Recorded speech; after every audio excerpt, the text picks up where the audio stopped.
কি খবৰ? ভালে আছে? আজি পচন্দ দেখি গম পাইছে নিশ্চয় কিমান গৰম হ'ব পাৰে। তাৰ বাবে ভাবিছোঁ অলপ 1 গিলাচ নেমু টেঙা পানী চৰবতকে খাওঁ।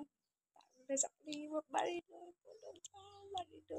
আহিছোঁ। দেখিছে আমাৰ টেঙা বাৰীলৈ এই টেঙা চাপ দেখিছে নহয় কেনেকৈ লাগিছে। টেঙা দুটা এতিয়া দেখিছে টেঙা দুটা ধুই আনি এতিয়া এয়া টেঙা পানীখিনি হৈ গ'ল। এতিয়া ইয়াত দি বৈয়ামৰ পানী খুলিয়ে অলপমান নিমখ দি লৈছোঁ। তাৰপিছত এখন চামুচেৰে ধুনীয়াকৈ ঘুটি লৈছোঁ।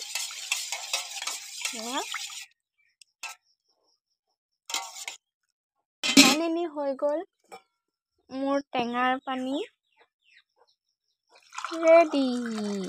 দেখিছে খাই হৈ গ'ল। তামোল খাই লওঁ বাৰু। আজি আহিছোঁ, বাই, লাভ ইউ অল।